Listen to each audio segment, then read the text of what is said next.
حیدرآباد میں غیر قانونی تعمیرات، ہائی کورٹ میں 2,50,000 درخواستیں، 4 گنا جرمانے کا امکان، GHMC سے خصوصی پورٹل کی تیاری۔ شہر حیدرآباد میں غیر قانونی تعمیرات کا خطرہ تلنگانہ ہائی کورٹ میں آنے والے مقدمات کی تعداد سے ظاہر ہوتا ہے۔ صرف پچھلے 5 سالوں میں تقریباً 2,50,000 ریٹ درخواستیں ہیں۔ اب اس مسئلے سے نمٹنے کی کوشش میں گریٹر حیدرآباد میونسپل کارپوریشن ایک آن لائن پورٹل تیار کرنے کا ارادہ رکھتی ہے تاکہ اس طرح کی تمام خلاف ورزیوں کو فعال طور پر ٹریک کیا جا سکے۔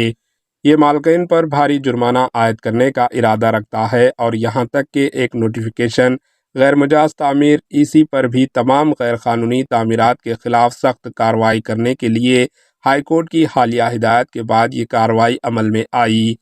غیر مجاز تعمیرات میں اضافہ منزلیں، سڑکوں پر تجاوزات، منظور شدہ پلان سے انحریف رکاوٹوں کے خلاف ورزی، مناسب منظوری کے بغیر عمارت اور سرکاری یا نجی زمین پر قبضہ شامل ہے۔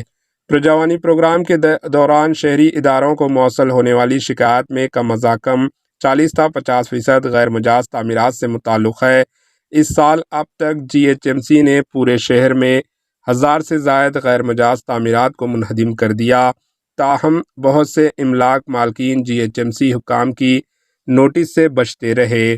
عام طور پر شکایت موصول ہونے کے بعد ہی نفاذ کے اقدامات شروع کیے جاتے ہیں۔ شہر میں غیر قانونی تعمیرات سے نمٹنے کے لیے رہنمایانہ خطوط اور معیاری آپریٹنگ طریقہ کار واضح کیے جا رہے ہیں۔ جو جائیداد پراپرٹی کے مالکین جاری غیر تعمیرات کی خلاف احکامات کو نظر انداز کرتے ہیں، انہیں BNS کے دفعہ 223 کے تحت مجرمانہ الزامات کا سامنا کرنا پڑے گا۔ GHMC کمشنر نے غیر مجاز تعمیرات پر 400% جرمانہ عائد کرنے کا اعلان کیا۔ GHMC کا منصوبہ بند آن لائن پورٹل نوٹس جاری ہونے کی ابتدائی مرحلے سے ہی شکایت کا پتہ لگایا گیا اور اس کے بعد کی کارروائی جیسے کہ بولنے کے احکامات، جائیداد کو سیل کرنا اور ڈھانچوں کو مسمار کرنا، ان غیر مجاز تعمیرات کے خلاف مخصوص کارروائیاں سمات پورے عمل کو دستاویزی شکل دی جائے گی۔ GHMC نے EC میں غیر مجاز تعمیرات نوٹیفیکیشن کو شامل کرنے کے لیے اسٹیمپس اور رجسٹریشن ڈپارٹمنٹ کے ساتھ تال میل کرنے کا بھی منصوبہ بنایا، جو کسی پراپرٹی کی مالکیت اور عنوان کی حیثیت کی تصدیق کرنے والے سرکاری دستاویز کے ہے۔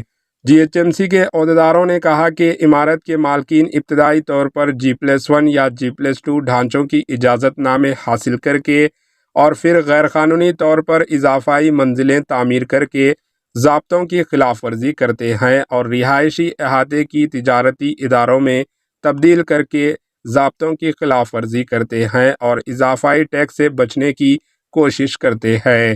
Bureau report, AHN news.